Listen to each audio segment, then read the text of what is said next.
우리는 물질 만능주의의 시대를 살고 있습니다. 그러나 이 물질 만능주의는 단 현대인의 과제만은 아닐 듯한데요. 근대화의 물결 속에서 사라져가는 세대의 빈곤함과 좌절을 그린 단편소설이 있습니다. 일제 강점하의 조선 민중이 겪고 있는 고통스럽고 우울한 삶의 단면을 세 노인이 보여주고 있는데요. 이태준의 복덕방 오늘 소개해 드리도록 하겠습니다. 철썩! 앞집 판장 밑에서 물 내버리는 소리가 났다. 주먹구구에 골똘했던 안초씨에게는 놀랄만한 폭음이었던지 다리 부러진 돋보기 너머로 똑 먹이를 쪼으려는 닭의 눈을 해가지고 수채구멍을 내다본다. 뿌연 떠물에 휩쓸려 나오는 것이 여러 가지다. 호박꼭지, 계란껍질, 거피해버린 녹두 껍질. 녹두 빈자떡을 붙이는 게로군. 한 5, 6년째 안초씨는 말끝마다 젠장이 아니면 흥 하고 코웃음을 잘 붙였다. 추석이 벌써 내일 모레지? 젠장. 안초씨는 저도 모르게 입맛을 다셨다. 기름내가 코에 풍기는 듯 대뜸 입안에 침이 흥건해지고 전에 괜찮게 지낼 때 충치니 풍치니 하던 것은 거짓말이었던 것처럼 아래 윗니가 송곳 끝같이 날카로워짐을 느꼈다. 안초씨는 그 날카로워진 이를 비니빈 채 빠드득 소리가 나게 한번 물어보고 고개를 들었다. 하늘은 천리같이 터였는데 조각 구름들이 여기저기 널렸다. 어떤 구름은 깨끗이 발해 말린 옥양목처럼 흰 빛이 눈이 부시다. 안초씨는 이내 자기의 때 묻은 적삼 생각이 났다. 소매를 내려다보는 그의 얼굴은 날래 들리지 않는다. 자기는 한 조각의 녹두 빈자나 한 잔의 약주로서 어쩌지 못할 더 슬픔과 더 고적함이 풍겨있는 것 같았다. 혹혹 소매 끝을 불어보고 손끝으로 퉁겨보기도 하다가 목침을 세우고 눕고 말았다. 이사는 8하고 4호는 20이라 1000이 되지.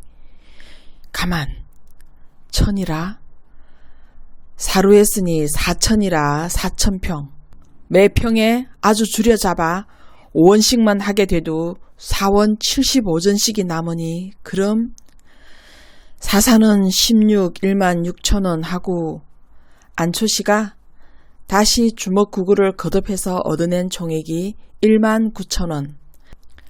단 1,000원만 들여도 19,000원이 되리라는 심속이나 10,000원만 들이면 그게 얼만가. 그는 벌떡 일어났다. 이마가 화끈해졌다. 되사렸던 무릎을 얼른 고추 세우고 뒤나 보려는 사람처럼 쪼그렸다. 담뱃값이 번연히 빈 것인 줄 알면서도 다시 집어다 눌러보았다. 주머니에는 단돈 10전. 그도 안경 다리를 고친다고 벌써 3번째인가 4번째인가 딸에게서 4, 50전씩 얻어가지고는 번번이 담뱃값으로 다 내어보내고 말든 최후의 10전. 안초씨는 주머니에 손을 넣어 그것을 집어내었다. 100통화 한 푼을 얹은 야윈 손바닥. 가만히 떨리었다. 서참이의 투박한 손을 생각하면 너무나 얇고 잘망스러운 손이거니 하였다. 그러나 이따금 술잔을 얻어먹고 이렇게 내 방처럼 거의 복덕방에서 잠까지 빌려 자금만 한 번도 집 거간이나 해먹는 서참이의 생활이 부럽지는 않았다. 그래도 언제든지 한 번쯤은 무슨 수가 생겨 다시 한번 내 집을 쓰게 되고 내 밥을 먹게 되고 내 힘과 내 낯으로 다시 한번 세상에 부딪혀 보려니 믿어졌다. 초씨는 전에 어떤 관상쟁이의 엄지손가락을 안으로 넣고 주먹을 쥐어야 재물이 나가지 않는다는 말이 생각났다. 늘 그렇게 쥐노라고 했지만 문득 생각이 나서 내려다볼 때는 을에 엄지손가락이 얄밉도록 밖으로만 쥐어져 있었다. 그래 집까지 잡혀서 장전을 내었다가도 그만 화제를 보았거니 하는 것이다. 이놈의 엄지손가락아, 안으로 좀 들어가. 젠장. 하고 연습삼아 엄지손가락을 먼저 안으로 넣고 아프도록 두 주먹을 꽉 쥐어보았다. 그리고 당장 내어보낼 돈이면서도 그 10전짜리를 그렇게 쥔 주먹에 단단히 넣고 담배 가게로 나갔다. 이 복덕방에는 흔히 세 늙은이가 모였다. 언제 누가 와서 집 보러 가질지 몰라 늘 갓을 쓰고 앉아서 행기를 잘 내다보는 눈방울 큰 노인은 주인 서참이이다.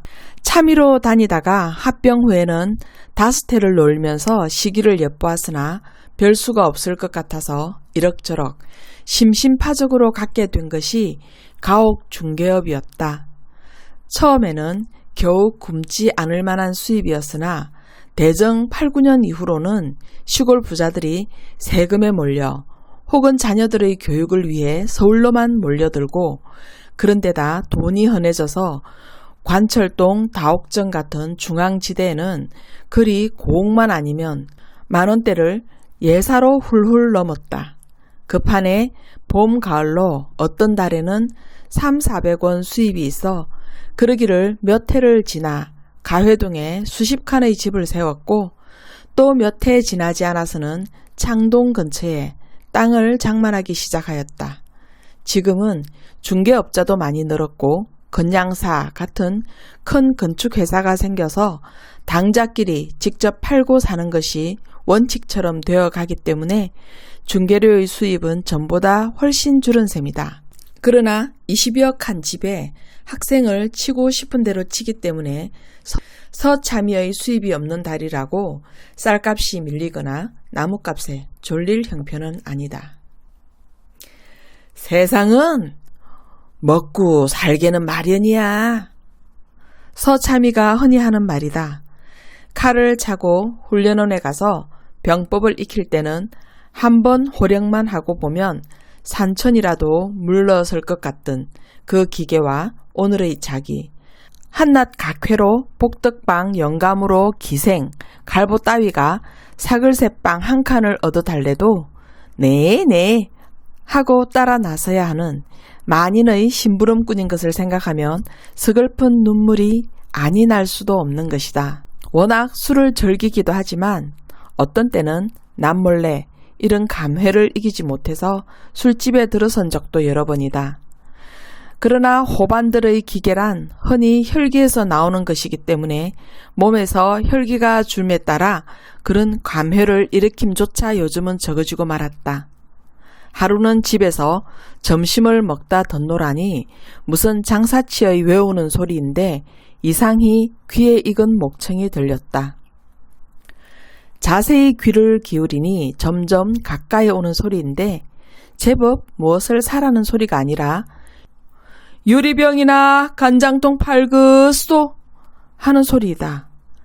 그런데 그 목청이 보면 꼭 알 사람 같아 일어서 마루 들창으로 내어다 보니 이번에는 가만히나 신문 잡지나 팔그소 하면서 가만히 두어 개를 쥐고 한 손에는 저울을 들고 중노인이나 된 사람이 지나가는데 아는 사람은 확실히 아는 사람이다.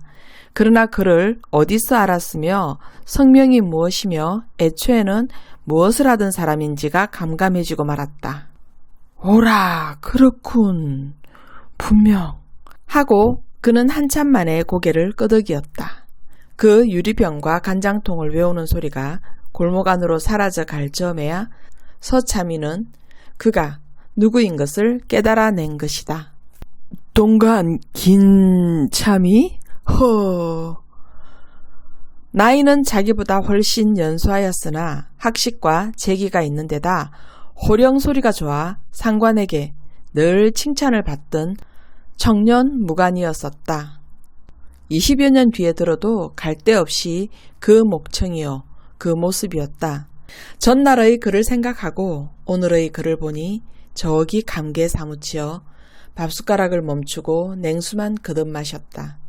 그러나 전에 혈기 있을 때와 달리 그런 기분이 오래 가지는 않았다. 중학교 졸업반인 둘째 아들이 학교에 갔다 들어서는 것을 보고 또 싸전에서 쌀값을 받으러 와 마누라가 선선히 시퍼런 지전을 내어 해이는 것을 볼 때 서참이는 이내 속으로 그저 살아야지 별 수 있나? 저렇게 개가 죽을 쓰고 돌아다니는 친구도 있는데 에헴 하였을 뿐 아니라 그런 절박한 친구에다 대면 자기는 얼마나 훌륭한 지체냐 하는 자존심도 없지 않았다. 지난 일 그까지 생각할 건 뭐 있나? 사는 날까지 허허. 여생을 웃으며 살 작정이었다.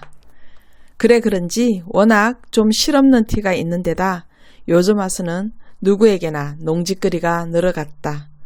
그래 늘 눈이 달리고 뽀르퉁한 입으로는 말끝마다 젠장 소리가 나오는 안초씨와는 성미가 맞지 않았다. 쫌보야 술 한잔 사주랴? 쫌보라는 말이 자기를 업수히 여기는 것 같아서 안초씨는 이내 발끈해가지고 내깟 놈 술 더러워 안 먹는다 한다. 화투패나 밤낮 없이 떼면 너희 어멈이 살아온다든?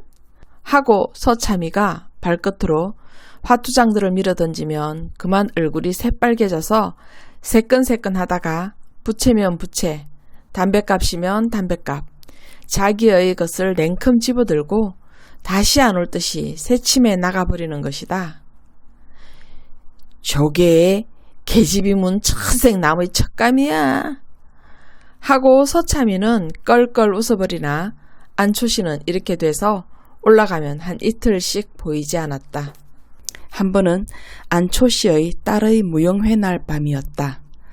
안경화라고 한동안 토월회에도 다니다가 대판에 가 있느니 동경에 가 있느니 하더니 5, 6년 뒤에 무용가누라 이름을 날리며 서울에 나타나게 된 것이다. 바로 제1회 공연날 밤이었다. 서참이가 조르기도 했지만 안초씨도 딸의 사진과 이야기가 신문마다 나는 바람에 어깨가 어쓱해서 공표를 얻을 수 있는 대로 얻어가지고 서참이뿐 아니라 여러 친구를 청했던 것이다. 호, 저기 한가운데서 지금 한창 다리짓 하는 게 자네 딸인가? 남은 다 멍멍이 앉았는데 서참이가 해괴한 것을 보는 듯 마땅치 않은 어조로 물었다.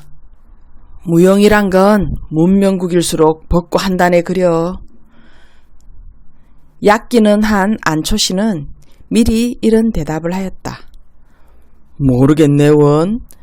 지금 총각놈들은 모두 덩신인가 봐. 왜? 하고 이번에는 다른 친구가 타나였다. 우린 총각 시절에 저런 걸 봤다면 그냥 못배기네. 빌어먹을 녀석. 나의 값을 못하고. 개야. 저건 개. 벌써 안초씨는 분통이 발끈거려서 나오는 소리였다. 한 가지가 끝나고 불이 환하게 켜졌을 때였다. 도루, 차라리 여배우 노릇을 댕기라고 그래라. 여배우는 그래도 저렇게 넓적다리 내놓고 덤비지 않더라. 그 자식 오지랖 경치게 넓네.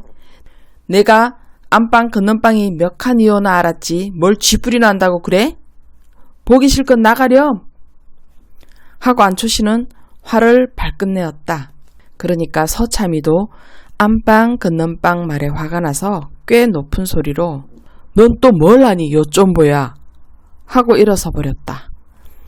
이 일이 있은 후 안초씨는 그의 달포나 서참이의 복덕방에 나오지 않았었다. 그런 걸 박희완 영감이 가서 데리고 왔었다. 박희완 영감이란 세 영감 중 하나로 이 복덕방에 와 자기까지는 안 하나 꽤 쏠쏠이 놀러오는 늙은이다. 아니 놀러오기만 하는 것이 아니라 와서는 공부도 한다. 재판소에 다니는 조카가 있어 대서운동을 한다고 속수 국어 독본을 노상 끼고 와서 그 삼국지 읽던 투로 긴상 독고에 육기 마스까 어쩌고를 외우고 있는 것이다. 그러나 속수 국어 독본 뚜껑이 손때에 절고 또 어떤 때는 목침 위에 받쳐 베고 낮잠도 자서 머리때까지 새까맣게 쩔어 조선 총독부 편찬이란 장글자들은 보이지 않게 되도록 대서업 허가는 어연히 나오지 않는 모양이었다. 너나 내나 다 산 것들이 업은 가져 뭘 허니? 무슨 세월에. 흥? 하고 어떤 때 안초씨는 한나절이나 화투패를 떼어보고 안 떨어지면 그 화풀이로 바퀴완 영감이 들고 중얼거리는 속수구구 독본을 툭 채워 행길로 팽개치며 그랬다. 넌 또 무슨 재술 바라고 밤낮 화투패나 떨어지길 바라니? 난 심심풀이지. 그러나 속으로는 바퀴완 영감보다 더 세상에 대한 야심이 끓었다. 딸이 평양으로 대구로 다니며 지방 순회까지 하여서 제법 돈량이나 그친 것 같으나 연구소를 내놓으라고 집을 뜯어 고친다, 유성기를 사들인다, 교제를 하러 돌아다닌다 하노라고 더구나 귀찮게만 아는 이 애비를 위해 쓸 돈은 예산에부터 들지 못하는 모양이었다. 예, 낡은 솜이 돼 그런지 삭바누질이 돼 그런지 바지솜이 모두 치여서 어떤 데는 호도시야. 암만 해도 셔츠를 한 벌 사입어야겠다. 하고 딸의 눈치만 보오다 한 번은 입을 열었더니 어련히 인제 사드리려고요. 하고 딸은 대답은 선선하였으나 셔츠는 그의 겨울이 다 지나도록 구경도 못하였다. 셔츠는커녕 안경 다리를 고치겠다고 돈 1원만 달래도 1원짜리를 굳이 바꿔다가 50전 한 입만 주었다. 안경은 돈을 좀 주무르던 시절에 장만한 것이라 태만 5, 6원 먹은 것이어서 50전만으로 그런 다리는 어림도 없었다. 50전짜리 다리도 있지만 살 바에는 조촐한 것을 택하던 초시의 성미라 더구나 면상에서 짝짝이로 드러나는 것을 사기가 싫었다. 차라리 종이 노끈인 채 쓰기로 하고 50전은 담뱃값으로 나가고 말았다. 왜 안경다리는 안 고치셨어요? 딸이 그날 저녁으로 물었다. 흥. 초씨는 말은 하지 않았다. 딸은 며칠 뒤에 또 50전을 주었다. 그러면서 어떻게 들으라고 하는 소리인지 아버지 보험료만 해도 한 달에 3원 80전씩 나가요. 하였다. 보험료나 타먹게 어서 죽어달라는 소리로도 들렸다. 그게 내게 상관 있니? 아버지 위에 들었지 누굴 위해 들을게요 그럼? 초씨는 정말 날 위해 하는 금은 살아서 한 푼이라도 타고 죽은 뒤에 내가 알 게 뭐냐? 소리가 나오는 것을 억지로 참았다. 50전이면 왜 안경다리를 못 고치세요? 초씨는 설명하지 않았다. 지금 아버지가 좋고 낮은 걸 가리실 처지야요? 그러나 50전은 또 막호값으로 다 나갔다. 이러기를 아마 서너 번째다. 자식도 소용없소. 더구나 딸 자식. 그저 내 수중에 돈이 있어야. 초씨는 돈의 긴요성을 날로 더욱 심각하게 느꼈다. 돈만 가지면야 좀 좋은 세상인가? 심심해서 운동 삼아 좀 나다녀 보면 그리마다 짓느니 고층 건축들이요. 동네마다 느느니 그림 같은 문화주택들이다. 조금만 정신을 놓아도 물에서 가주 튀어나온 메기처럼 미끈미끈한 자동차가 등들미에서 소리를 꽥 지른다. 돌아다 보면 운전수는 눈을 부릅떴고 그 뒤에는 금시계 줄이 번쩍거리는 살찐 중년 신사가 빙그레 웃고 앉았는 것이다. 예순이 내일 모레 젠장할 것. 초씨는 늙어가는 것이 원통하였다. 어떻게 해서나 더 늙기 전에 적게 돈 10,000원이라도 붙들어 가지고 내 손으로 다시 한번 이 세상과 교섭해보고 싶었다. 지금 이 꼴로서야 문화주택이 암만 서기로 내게 무슨 상관이며 자동차, 비행기가 개미떼나 파리떼처럼 퍼지기로 나와 무슨 상관이 있는 것이냐. 세상과 자기와는 자기 손에서 돈이 떨어진 그 즉시로 인연이 떨어진 것이라 생각하였다. 그러면 송장이나 다름없지 뭔가? 초씨는 이런 질문을 자신에게 던진 지가 이미 오래였다. 또 무슨 수가 없을까? 또 무슨 그루터기가 있어야 비비지. 그러다가도 그래도 돈냥이나 엎질러 본 녀석이 벌기도 하는 게지 하고 그야말로 무슨 그루터기만 만나면 꼭 벌기는 할 자신은 가졌다. 그러다가 박희환 영감에게서 들은 말이었다. 관변에 있는 모 유력자를 통해 비밀리에 나온 말인데 황해 연변에 제2의 나진이 생긴다는 말이었다. 지금은 관청에서만 알 뿐이나 축항 용지는 비밀리에 매수되었으므로 불언하여 당국자로부터 공표가 있으리라는 것이었다. 그럼 거기가 황무진가 전답들인가? 초씨는 눈이 뻘게 물었다. 밭이라대? 밭? 그럼 매평 얼마나 간다나? 저 몰랐대. 관정에서 사는 바람에 아무리 시골 사람들이기로 그만 눈치가 없겠나? 그래도 무슨 일로 간청서 사는지 모르거든. 그래? 그래, 그리 오르진 않았고 아마 평당 25, 6전씩이면 살 수 있다나 보대. 그러나 화중지병이지 뭘 하나 우리가. 초씨는 관자놀이가 욱신거렸다. 정말이기만 하면 한 시각이라도 먼저 덤비는 놈이 더 남는 판이다. 나진도 5, 6전 하던 땅이 한번 개항된다는 소문이 나자 당년으로 5, 6전 전의 100배 이상이 올랐고 3, 4년 뒤에는 땅 나름이지만 어떤 요지는 1000배 이상이 오른 데가 많다. 다 산 나이에 오래 끌 건 뭐 있나? 당년으로 넘겨도 최소한도 5원씩이야 할 테지. 혼자 생각한 초씨는 대관제로 어디란 말이야 거기가? 하고 나앉으며 물었다. 그걸 낸들 아나? 그럼? 그 무엇이라는 이만 알지. 그러게 날들어 단 10,000원이라도 자본을 운동하면 자기는 거기서도 어디가 요지라는 걸 설계도를 복사해낸 사람이니까 그 요지만 산단 말이지.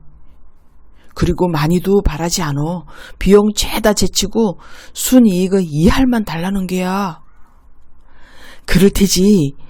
누가 그런 자국을 일러주고 구경만 하자겠나. 2할이라 2할.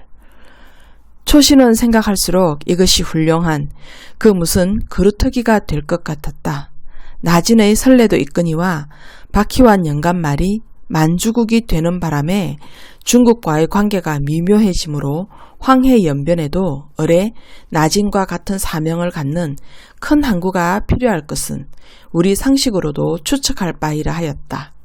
초씨의 상식에도 그것을 믿을 수 있었다. 오늘은 오래간만에 피존을 사서 거기서 아주 한 대를 피워 물고 들어왔다.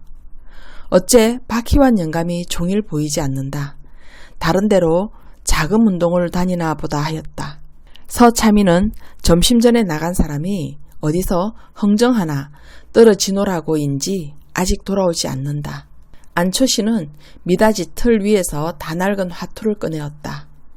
호! 이거 봐라. 여간에선 잘 떨어지지 않던 거북패가 단번에 똑 떨어진다. 누가 옆에 있어 좀 봐줬으면 싶었다. 아무래도 이게 심상치 않어. 이제 재수가 티나보다. 초씨는 반도 타지 않은 피존을 행길로 내어 던졌다. 출출하던 판에 담배만 몇 대를 피우고 나니 목이 컬컬해진다.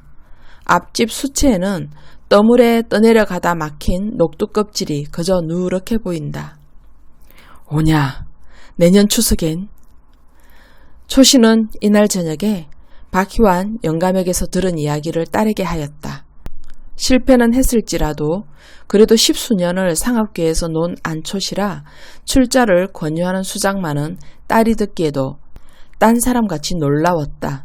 딸은 적석에서는 가부를 말하지 않았으나 그의 머릿속에서도 이내 잊혀지지는 않았던지 다음날 아침에는 딸 편이 먼저 이 이야기를 다시 꺼내었고 초씨가 박희환 영감에게 묻던 이상으로 시시콜콜이 캐어 물었다. 그러면 초씨는 또 박희환 영감 이상으로 손가락으로 가리키듯 소상히 설명하였고 1년 안에 청장을 하더라도 최소한도로 50배 이상의 순이익이 날 것이라 장담하였다. 딸은 솔깃했다. 사흘 안에 연구소 집을 어느 신탁회사에 넣고 3,000원을 돌리기로 하였다. 초씨는 금시 발복이나 된 듯 뛰고 싶게 기뻤다. 서참이 이놈 날 은근히 멸시했겠다. 내 굳이 널 시켜 내 집보다 나은 집을 살 테다. 내깟 놈이 전생 각회지 별거냐? 그러나 신탁회사에서 돈이 되는 날은 웬 처음 보는 청년 하나가 초씨의 앞을 가리며 나타났다. 그는 딸의 청년이었다. 딸은 아버지의 손에 단 1전도 넣지 않았고 꼭 그 청년이 나서 돈을 쓰며 처리하게 하였다. 처음에는 팽 나오는 노염을 참을 수가 없었으나 며칠 밤을 지내고 나니 적어도 3,000원의 순이익이 5, 6만 원은 될 것이라 10,000원 하나야 어디로 가랴 하는 타협이 생겨서 안초씨는 어실어실 그 이를테면 사위 녀석격인 청년의 뒤를 따라 나섰다. 1년이 지났다. 모두 꿈이었다. 꿈이라도 아주 악한 꿈이었다.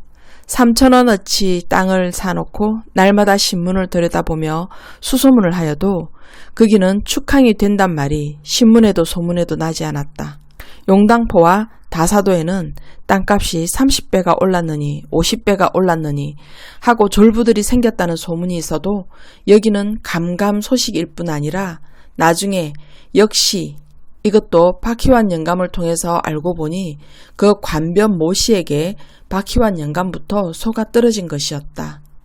축항 후보지로 청량까지 하기는 하였으나 무슨 결점으로인지 중지되고 마는 바람에 너무 기민하게 거기다 땅을 샀던 그 모씨가 그 땅 처치에 곤란하여 꾸민 연극이었다. 돈을 쓸 때는 1원짜리 한 장 만져도 못 봤지만 벼락은 초씨에게 떨어졌다. 서너 끼씩 굶어도 밥 먹을 정신이 나지도 않았거니와 밥을 먹으러 들어갈 수도 없었다. 재물이란 친자간의 의리도 배추 밑돌이듯 하는 건가? 탄식할 뿐이었다. 밥보다는 술과 담배가 그리웠다. 물론 안경 다리를 그저 못 고쳤다. 그러나 이제는 50전짜리는커녕 단 10전짜리도 얻어볼 길이 없었다. 추석 가까운 날씨는 해마다의 그때와 같이 맑았다. 하늘은 천리같이 터였는데 조각구름들이 여기저기 널리었다. 어떤 구름은 깨끗이 발해 말린 옥양목처럼 흰빛이 눈이 부시다. 안초씨는 이번에도 자기의 때 묻은 적삼 생각이 났다. 그러나 이번에는 소매 끝을 붉거나 떨지는 않았다. 고요히 흘러내리는 눈물을 그 더러운 소매로 닦았을 뿐이다. 여름이 극성스럽게 더웠더니 추위도 그를 징조인지 예년보다 무서리가 일찍 내렸다. 서참이가 늘 지나다니는 식은 관사에도 울타리가 넘게 피었던 코스모스들이 끓는 물에 데쳐낸 것처럼 시커멓게 죽고 말았다. 참이는 머리가 띵하였다. 요즘 와서 울기 잘하는 안초씨를 어쩌녁에는 데리고 나와 청요리집으로 추탕집으로 새로 2점을 치도록 돌아다닌 때문 같았다. 조반이라고 몇 술 떼기는 했으나 해도 그냥 빽빽하다. 안초씨도 그럴 것이니까.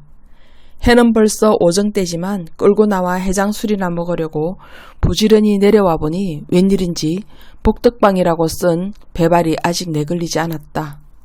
이 사람 봐. 어느 땐 줄 알고 커만 고누. 그러나 코 고는 소리는 들리지 않았다. 미닫이를 열어 제친 서참이는 정신이 번쩍 났다. 안초씨의 입에는 피, 얼굴은 잿빛이다. 아니! 참이는 우선 미닫이를 닫고 눈을 부시고 초씨를 들여다보았다.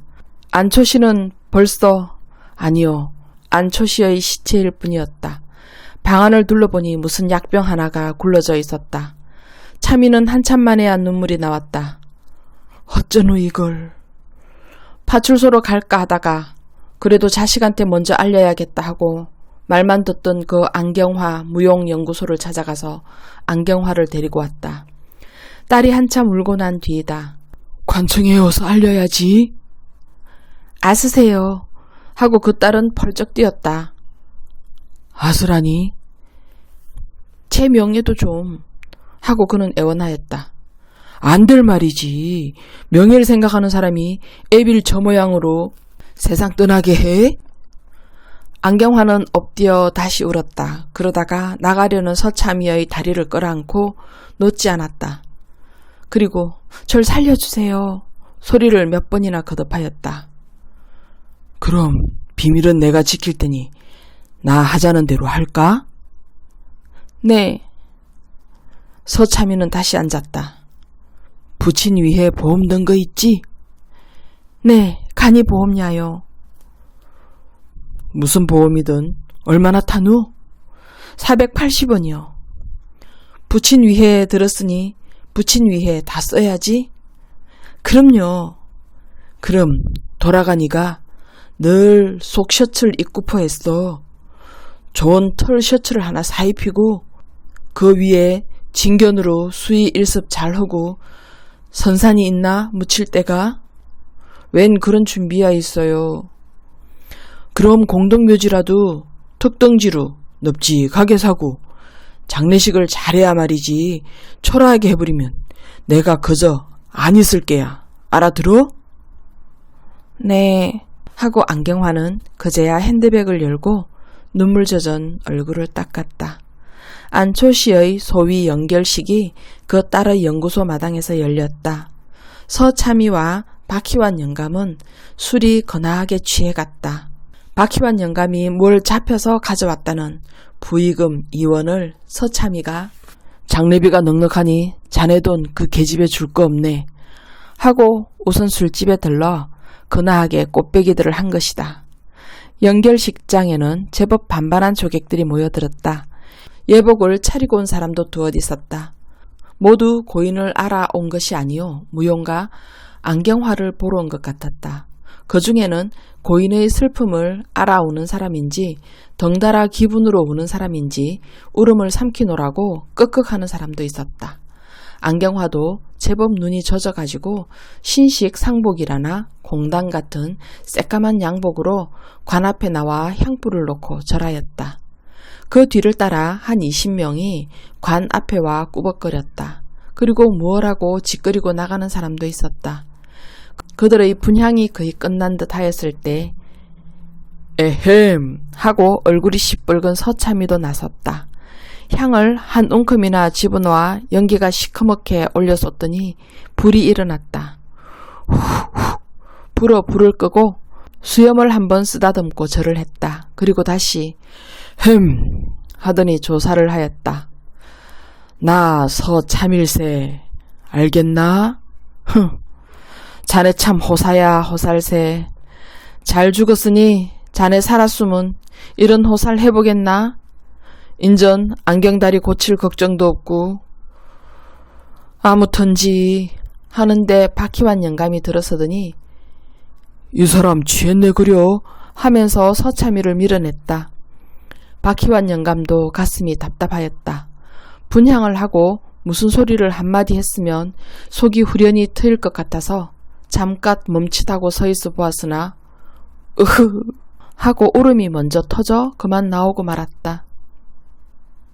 서참이와 박희완 영감도 묘지까지 나갈 작정이었으나 거기 모인 사람들이 하나도 마음에 들지 않아 도로 술집으로 내려오고 말았다.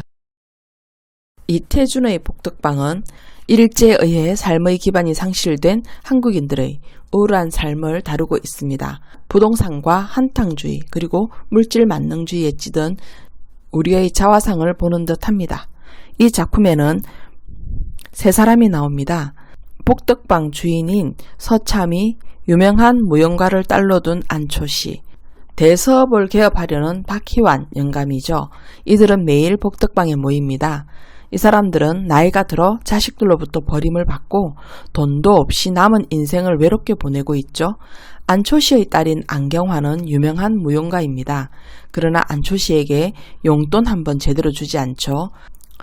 안초씨는 부동산이 개발된다는 얘기를 듣고 딸 안경화를 설득하여 3,000원을 투자하고 사기를 당해 모두 날리게 됩니다. 그는 이 일을 계기로 크게 충격을 받아 자살을 하게 되죠. 그런데 그의 딸인 안경화는 아버지 안초씨의 죽음을 슬퍼하기보다는 그의 죽음으로 인해 자신의 명성에 어떤 손상을 입을 것이 더욱 두려워집니다. 한편 복덕방 주인인 서참이는 구한말에 젊은 기상과 용기를 자랑하던 씩씩한 군인이었으나 지금은 작은 돈에도 매우 목말라하는 옹졸한 노인으로 변해버렸죠. 박효한 영감은 대사업을 개업하기 위해 속수 국어 독본을 펴놓고 시험 준비를 합니다. 그러나 그가 책만 펴면 좋은 것으로 보아 시험에 합격할 가능성은 거의 없죠. 이 작품은 시대의 변화에 밀려난 노인들의 슬픔을 전면에 부각시키고 있습니다. 안초씨가 근대와 인연을 맺고자 투기를 벌였다가 좌절 끝에 세상을 떠나는 복덕방의 이야기에는 근대화라는 것이 조선에 의미하는 바가 무엇인가에 대한 비판적 메시지가 담겨 있다고 합니다. 근대화는 한마디로 인간 타락의 무자비한 전일화 과정이다. 호방한 기계가 있었던 서참이가 비굴한 복덕방 영감으로 전락한 사정에 암시되어 있는 바대로 영웅적 삶의 가능성을 철저하게 말살하는 것이면서도 안경화로 대표되는 부도덕하고 속물적인 인간들에게 특권과 영광을 부여하는 것이다. 세속적 영화 유혹에 넘어가 결국 스스로 목숨을 끊기에 이른 안초시의 불행은 근대화가 몰고 오는 파괴와 타락의 무자비성에서 나타난다. 라고 황종현 씨가 미적 자율성과 근대 비판이라는 글에서 밝히고 있습니다. 복덕방은 1930년대 소설인데 현재의 모습과 너무나 닮아 있습니다. 현실에서 소외된 노인들의 삶을 통해서 근대화의 비판적인 시각을 보이지만 실제로 1930년대의 신구 세력의 갈등을 볼 수 있고 황금 만능주의가 보다 광범위하게 우리의 삶에 들어와 있음을 알 수 있습니다. 소설 백치 아다다에서도 볼 수 있듯이 물질 만능주의는 광범위하게 우리의 삶에 들어와 있고 오늘날 우리의 삶 역시 이 복덕방에서 한 걸음도 더 나아가지 못한 채 머물러 있다는 생각도 듭니다. 시대가 변한다고 하여도 인간의 물질에 대한 욕망은 사그라들 수가 없는 모양입니다. 다음 시간에 뵙겠습니다.